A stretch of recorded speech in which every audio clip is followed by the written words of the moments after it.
అదే RTV app వార్తల్ని క్షణాల్లో చదివే అవకాశం ఉంటుంది. ఒక న్యూస్ పేపర్, ఒక టెలివిజన్ ఛానల్ మీ చేతుల్లో ఎప్పుడు ఉంటాయి. వాగు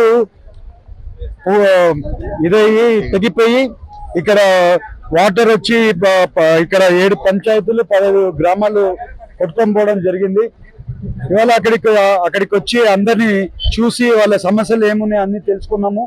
ఎందుకంటే నేను కూడా ఫస్ట్ టైం ఎంపీని, అసలు ఎలాంటి సమస్యలు ఉంటాయి ఏముంటాయి ఒకసారి చూడ్డానికని వచ్చాను. ఇవాళ వాళ్ళకి రైస్ భోజనాలు అయినా కానివ్వండి, వాళ్ళకి షెల్టర్ అయినా కానివ్వండి, అలాగే వాళ్ళకి మెడిసిన్స్ అయినా కానివ్వండి, ప్రతి ఒక్కటి అధికారులు ఎలా చేస్తున్నారు ఏందని చూడడానికి వచ్చాము. అధికారులు కూడా బాగా వాళ్ళందరికీ అవైలబిలిటీలో ఉండి ప్రతి ఒక్కటి చేస్తున్నారు. ఇవాళ ఈ వరద గ్రామాలలో ఎప్పుడు కూడా ఇబ్బందులలో ఉంటున్నాయి. అలాగే కొన్ని గ్రామాలని షిఫ్ట్ చేయాల్సిన అవసరం ఉంది అప్పర్ ల్యాండ్లకి. అలాగే ఇప్పుడు ఉండే పెద్దవాగు కూడా ప్రాజెక్ట్ కూడా కొంచెం డెవలప్ చేయాల్సి ఉంది. అది తెలంగాణ మినిస్టర్ గారితో నిన్ననే సీఎం గారు కూడా మాట్లాడడం జరిగింది. సీఎం గారు కూడా కంటిన్యూస్ గా అవర్లీ బేసిస్ లో చూస్తున్నారు, ఏమేమి జరుగుతుంది ఏంటి అనేది అవర్ బేసిస్ లో చూస్తున్నారు. ఆయన కూడా ప్రతి కలెక్టర్ తో ఎస్పీతో మాట్లాడి ఏమేమి చేయాల్సి ఉందో ప్రతి ఒక్కటి సీఎం గారు కూడా ఫాలోఅప్ చేస్తున్నారు. అలాగే మొన్న కలెక్టర్ గారికి ఎస్పీ గారికి ఏ అవసరం ఉన్నా కూడా చేయమని అంటే మేము ఇమ్మీడియట్ గా ఎస్పీ గారికి కలెక్టర్ గారికి ఫోన్ చేస్తే అధికారులు కూడా హెలికాప్టర్ కూడా పంపించి వాళ్ళని సేవ్ చేయడం జరిగింది. దానివల్ల ఐదు మంది నీళ్ళలో చిక్కుకున్న వాళ్ళు కూడా బయట రావడం జరిగింది. ఇవాళ అధికారులు తీసుకున్న జాగ్రత్తల వల్లే ఒక ప్రాణం కూడా హాని కలగకుండా బయటపడ్డారు. ఇవాళ అందరు కూడా ఆలోచించాల్సింది ఏంటంటే మన గవర్నమెంట్ ఎప్పుడు కూడా సపోర్టివ్ గా ఉంటుంది. ఇవాళ ఇమ్మీడియట్ గా నిన్న కూడా మినిస్టర్ గారు వచ్చినారు, అలాగే వాళ్ళ ఎమ్మెల్యే గారు ఉన్నారు, టీడీపీ పార్టీ ఇన్ఛార్జ్ ఉన్నారు, అలాగే అందరు కూడా కార్యకర్తలు అలాగే నాయకులు ప్రతి ఒక్కరు ఇవాళ వచ్చి వాళ్ళ వల్ల అయిందంతా కూడా సహాయం చేస్తున్నారు.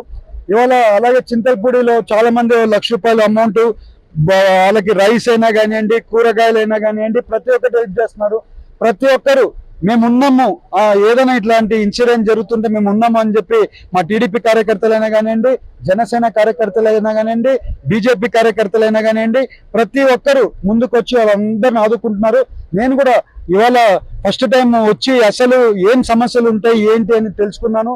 నాకు కూడా ఒక ఐడియా వచ్చింది.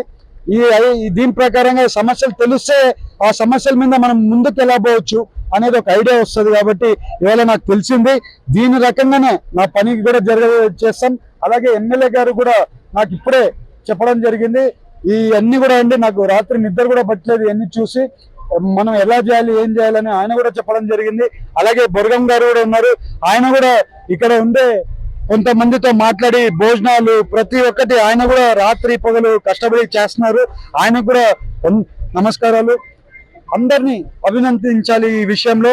ఎందుకంటే వాళ్ళ సమస్యలు చూస్తే చాలా సమస్యలు, దానిలో మన వాళ్ళందరూ ఇక్కడ మేము ఉన్నామని చెప్పి వాళ్ళందరికీ హామీతో ప్లస్ వాళ్ళందరికీ సాయం పడుతున్న వాళ్ళు ప్రతి ఒక్కరికి కృతజ్ఞతలు నమస్కారాలు తెలుపుకుంటూ అందరికీ నమస్కారం. మరిన్ని వీడియోస్ కోసం ఛానల్ ని సబ్స్క్రైబ్ చేయండి, లేటెస్ట్ అప్డేట్స్ కోసం వాట్సాప్ ఛానల్ ని ఫాలో చేయండి అండ్ లింక్ డిస్క్రిప్షన్ లో ఉంది.